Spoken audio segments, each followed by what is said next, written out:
नमस्कार, बहुत स्वागत है आप सभी का। मैं मीरा राजपूत।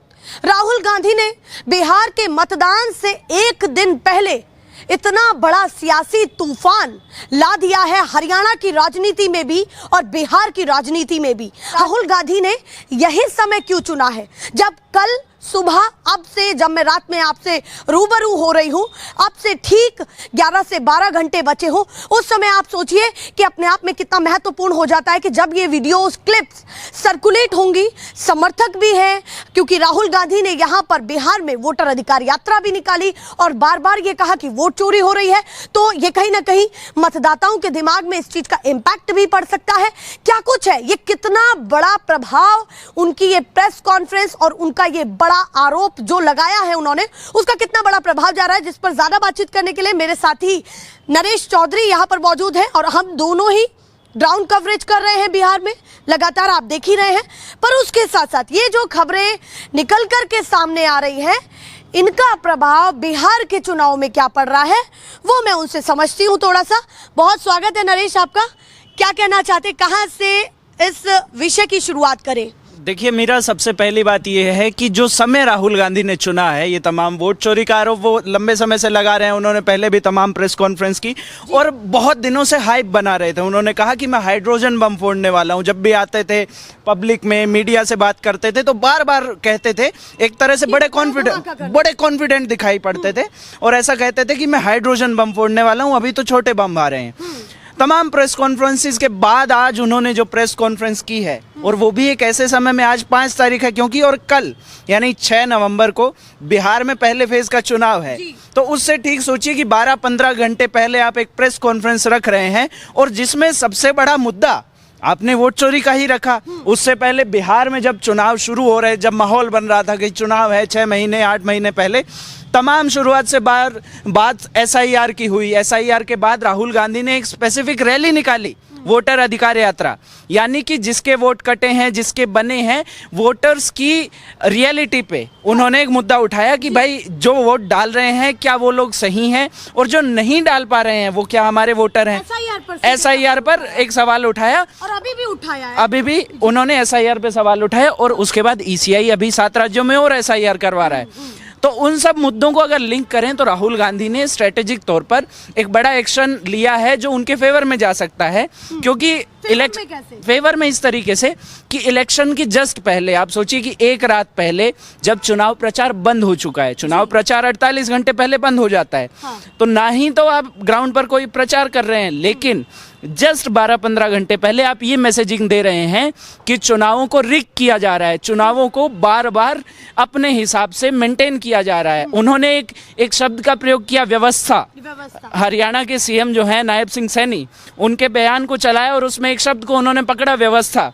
उसको बार बार उन्होंने हाईलाइट किया, तो उनका कहने का एक ही मतलब था कि बीजेपी एक व्यवस्था बनाकर पूरे चुनाव को रिग कर रही है। वो उनका सबसे बड़ा मुद्दा था और बिहार में भी वही वो मैसेजिंग देना चाह रहे। 5 तरीके उन्होंने कहा कि इनवैलिड एड्रेस हो या ब्लर्ड फोटोज हो या मैनी टाइम वोटिंग हो, और साथ में फॉर्म 6 की बातें कही जिसमें मताधिकार का पहला वोट डालने के लिए आपको ID आपकी बनती है उस फॉर्म 6 में। फिर फॉर्म 7 की बात कही कि डिलीशन है, मतलब डेटा में कुछ गड़बड़ी या फिर फोटोज नहीं है।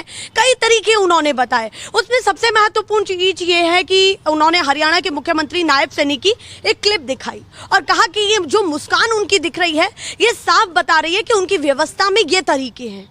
क्या कहना चाहती है कि इसका भी कुछ खास प्रभाव पड़ेगा, क्योंकि बिहार की राजनीति कहाँ और हरियाणा की भी राजनीति, दोनों में बहुत अंतर है और अलग अलग राज्यों के अलग अलग मुद्दे होते हैं।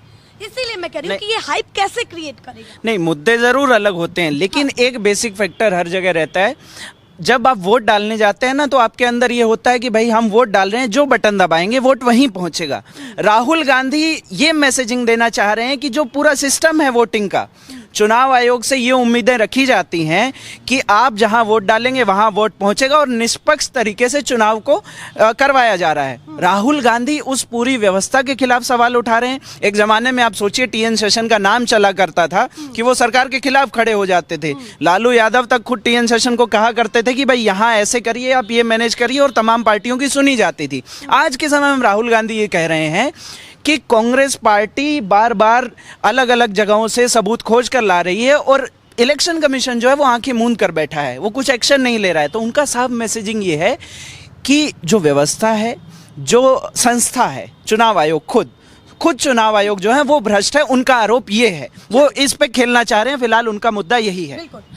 जिस तरह से वो सवाल जवाब कर रहे हैं उनमें से आरोप तो कई हैं, पर एक जो तस्वीर उन्होंने दिखाई एक महिला की, जिसमें वो दावा कर रहे हैं कि इन्होंने 223 बार अगर वोट डाला होगा तो वो रिजल्ट पर कितना बड़ा प्रभाव पड़ा होगा, वो इस बात को बार-बार उन्होंने तो ये भी, हाँ, हरियाणा में कुल 2 करोड़ वोटर हैं। हाँ। 2 करोड़ में से उन्होंने कहा कि भाई एक मतलब 8वां हिस्सा, आप सोचिए कि अगर 8 लोग वोट डाल रहे हैं तो उनमें से 1 वोट जो है वो रिग किया गया, वो रिग किया गया है, वो भाजपा ने कंट्रोल किया है। 223 वाला जो उन्होंने दिखाया कि एक महिला है जो सिर्फ 2 बूथ चुने गए, उन 2 बूथों में टोटल 223 बार वो वोटर कार्ड आपको दिखाई देगा, उनका वोट बनेगा, इलेक्टोरल रोल में वो दिखेगा आपको। तो उन्होंने साफ सवाल ये उठाया कि भाई एक आदमी का पहली बार तो इतनी बार वोट एक राज्य में 2 ही बूथों पे कैसे? इस बार हो सकता है इस मुद्दे से उनको अच्छी खासी बढ़त मिले और वोट परसेंटेज में भी उनको शायद मुनाफा होता दिखे,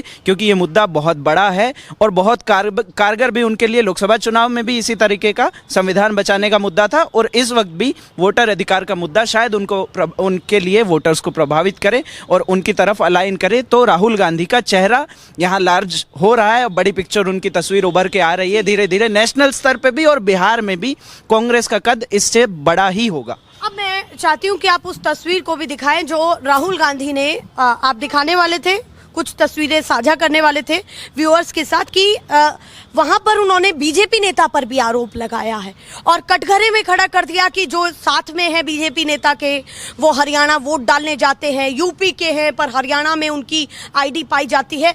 वो भी डेटा आप दर्शकों को दिखाएं ताकि समझ में आए। ये दुलार चंद हैं, यूपी में सरपंच हैं वो।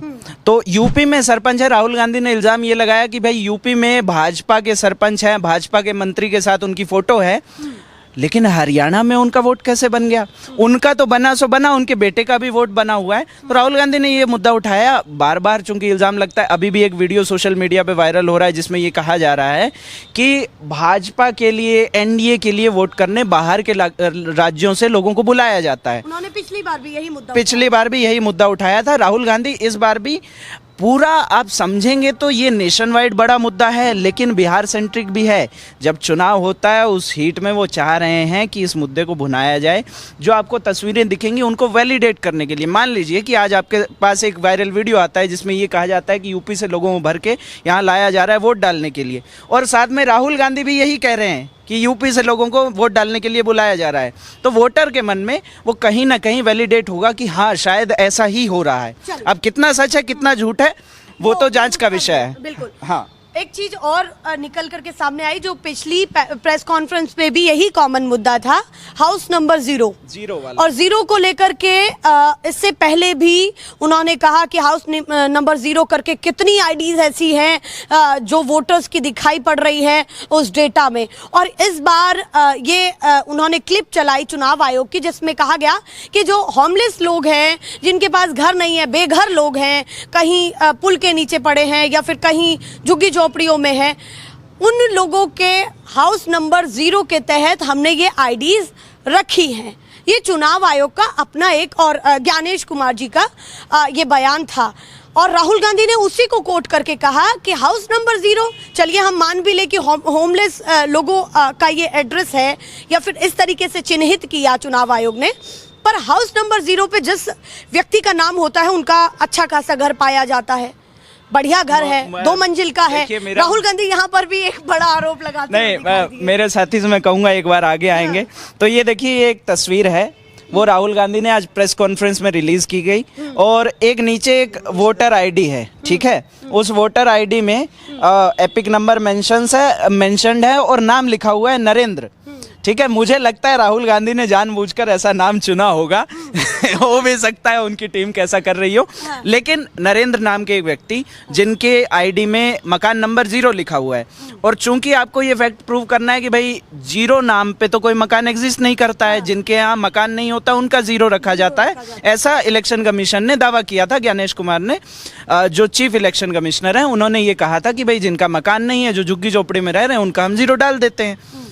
उसके बाद राहुल गांधी ने ये सिद्ध किया कि देखिए आपने 0 डाला है, लेकिन 2 मंजिला मकान है वहां, तो हमने वोटर को खोज निकाला। जो व्यक्ति हाउस नंबर 0 में रह रहा है, उनका बढ़िया अच्छा खासा घर है 2 मंजिला। और यहाँ पर महत्वपूर्ण ये हो चलता है कि ये तर्क संगत सारी चीजें राहुल गांधी, उन्होंने सबसे बड़ा बयान ये दिया कि भाई हाउस नंबर 0 जो डाला जा रहा है उसके पीछे कारण ये है कि आप ट्रेस ना कर पाए, कि बहुत सारे लोगों का हाउस नंबर 0 डाल दीजिए, आप 0 डालेंगे, मान लीजिए 100 लोगों का 0 डाल दिया, तो आमतौर पर व्यक्ति यही सोचेगा कि भाई 0 है तो 100 लोग होमलेस है, उनके पास घर नहीं है, तो आप घर नहीं ढूंढने जाएंगे। लेकिन असलियत में उन्होंने ये कहा कि असलियत में ऐसा है कि जो लोग हैं उनका मकान नंबर हटा दिया गया ताकि उनको ट्रेस ना किया जा सके, पता ना लगे कि ये आदमी कहाँ रहता है, कौन है। हाँ, पर ये हम क्लियर कर दें कि ये सारे राहुल गांधी ने तथ्य उन्होंने पेश किए। कितने सही है कितने नहीं वो तो हमने ईसीआई बाकायदा चीफ इलेक्शन कमिश्नर ने इलेक्टोरल रोल जो जारी होता है चुनाव से पहले, उसे खोजने के लिए भी हमारी टीम ने काफ़ी प्रयास किया, लेकिन हरियाणा की इलेक्टोरल रोल जो है उसकी पीडीएफ वेबसाइट पे अपलोडेड नहीं है। जो अपलोडेड है वो 2022 की लास्ट अपडेटेड है, उसके बाद की इलेक्टोरल रोल वेबसाइट से हटा ली गई है। वो पहले से हटी है या अब हटी है उसके बारे में जानकर वो तमाम डेटा मिल गया है जो उनके पास वो डेटा है। शायद हो सकता है उनके पास फिजिकल फॉर्म में हो तभी वेरीफाई करना। हाँ, अच्छा, ये कॉपीज वाला सीन जो है जिसमें राहुल गांधी ये कह रहे थे कि हमको इसीलिए बहुत दिक्कतें होती हैं कि हम कॉपीज के जरिए देखते हैं, और इसीलिए हमने ये कहा कि हमको डेटा वैसे प्रोवाइड कराया जाए, और सॉफ्ट कॉपी में प्रोवाइड नहीं कराया गया, ये तमाम हार्ड कॉपीज है, पर हमने इनको भी ढूंढा, इनमें भी ढूंढा। तो क्या मानते कि वाकई राहुल गांधी कोशिश कर रहे हैं सत्य तक पहुंचने की, या फिर वाकई एक नैरेटिव बना रहे हैं? क्योंकि बीजेपी ने यह भी कहा है कि जब पहले चुनाव होते थे तो एग्जिट पोल में तो हमारी भी सरकारें दिखाई जाती थी, पर हाँ, जब आज राहुल गांधी की प्रेस कॉन्फ्रेंस हुई तो देखिए सबसे ज़्यादा संगीन बात क्या है, उसको संगीन कहेंगे या हास्यास्पद कहेंगे, कि जब जवाब आना चाहिए था चुनाव आयोग की तरफ से, लेकिन पहला रिएक्शन अमूमन अब ऐसा ट्रेंड सा हो गया है कि भाजपा की तरफ से पहला रिएक्शन आया, क्योंकि उनकी सरकार बनी है और उन पे आरोप लगा है। तो किरण रिजिजू प्रेस कॉन्फ्रेंस करने आए और उन्होंने ये कहा कि भाई 2004 में हम जीत रहे थे, अटल बिहारी वाजपेयी जी सरकार रिपीट करने वाले थे, ऐसा एग्जिट पोल में हमें लग रहा था, लेकिन हम नहीं जीते तो हमने हार को स्वीकार किया, लेकिन आप स्वीकार नहीं कर पा रहे हैं, इस तरीके के तमाम आरोप लगाए। लेकिन यहाँ खास बात यह है कि राहुल गांधी ने तमाम आज एक मैसेजिंग जो दी, आप देखेंगे तमाम क्लिप्स वीडियोस जो वायरल हो रही हैं, जिस तरीके से उन्होंने स्टेज पे एंट्री ली, उसके साथ जब वो आए तो एक पूरा कार्ट जैसा बनाया गया है, कार्ट पे तमाम पेपर रखे गए हैं, उसको सरका के लाया जा रहा है, ट्रॉली जैसा, है ना। तो उन्होंने ये दिखाने का प्रयास किया कि हमने इतने सारे कागजातों को खंगाला, इतनी सारी फाइल्स उन्होंने दिखाई, जिसमें उन्होंने बताया कि ये देखिए ये डिलीशन की फाइल्स अलग हैं, इसमें जो डुप्लीकेट फोटोज़ वाला, ब्लर्ड फोटो वाला भी एक केस है उसमें, कि चेहरा दिख नहीं रहा है, उसमें सिर्फ ब्लड फोटो डाल दी गई हैं, और उस नाम कोई भी उम्र कुछ भी डाल दिया गया है, और सेम ब्लड फोटो सब जगह डाली गई है। उस पे उन्होंने कहा कि ब्लड फोटोज के जरिए कहीं ना कहीं मिसयूज हाँ।